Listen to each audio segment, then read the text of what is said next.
Yo, how's it going everybody? It's DJ Sketch and welcome back to the channel.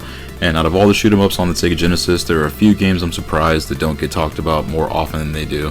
Renovation, Technosoft, and Toadplan releases were heavies in the jar and often set the benchmark, but there are still several games that flew under the radar that were also really solid games. Biohazard Battle is a side-scrolling shooter developed and published by Sega and released in October of 1992, similar in style to Gradius and R-Type, boasting a nice bassy soundtrack through the game's 8 stages. But let's get to the story real quick before we go much further. During the first global bio war, the enemy releases a deadly retrovirus introducing the planet of Averon to a bioforce which takes over their society. A few survivors remain in suspended animation on the OP Odysseus above the planet's surface and have been awakened after hundreds of years, sending a probe to the planet to scan for areas considered less hostile in hopes of colonizing again. The bio warriors then comb the planet to wipe the threat from the area and find a new home. Gameplay wise, it's a 2D side-scrolling shoot 'em up which gives you the option of piloting 4 crafts with varying power-ups, differing speeds, and attributes. Even though the game doesn't let on to that right away, trying each craft will show which are more novice to advanced ships to pilot. You also have a charge shot and an option which can fire your sub-weapon in 8 directions as well as shield your vessel from enemy fire.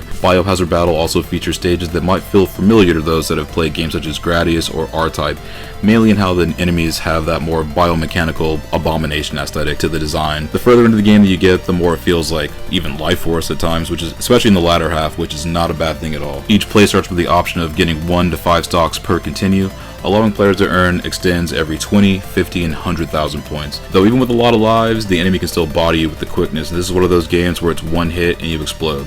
The difficulty curve is fairly gradual, but by stage 3 it begins to ramp up, and leading into the game's second half is where things get pretty tough, but not as much as the titles mentioned earlier. The weapons overall each have their benefits and drawbacks, but the ship with the tracking laser will delete just about everything on screen, but don't rely on your sub-weapons or you will get smoked if your reflexes aren't quick enough. Graphics wise, this game also looks awesome with a mixture of what looks like almost 2.5D backgrounds with almost polygonal sprite designs with most enemies. The animations for environments and sprites are also bright and vibrant through the game's 8 stages. The graphics stand out more as each stage goes on, especially when a lot of the enemies are on screen, and luckily this game doesn't slow down too much, but there are a couple spots where the game does get bogged down, but luckily there's only in a couple of spots. Enemy designs themselves, especially the bosses, look dope with a lot of grotesque creations that border on things that you would see in an R-Type game with its bio-weapon style. Sound-wise, the game also cooks with a unique soundtrack with a surprising amount of bass and ethereal chords in the compositions. There's a lot of solid grooves in this game, and from the second stage on, the music gets pretty intense on a few levels, and the tone of the tunes goes well alongside the gameplay and looks of everything as well. It's interesting seeing a game that has tunes that actually convey a sense of dread and a shoot 'em up, and the tunes definitely fit the vibe of the gameplay through and through. Overall, Biohazard Battle is a rad off-the-cuff shoot 'em up that most definitely deserves more attention than it gets, and while not as groundbreaking as some of its peers in the shoot 'em up genre, it most definitely holds its own and is a unique title in the catalog. This gets an 8 out of 10 and is a good shooter bordering on spooky and grotesque just in time for Halloween. The original Genesis version is relatively cheap and can be found on also the Wii Virtual Console and is now also on Steam. And I thank you again so much if you made it this far in the video.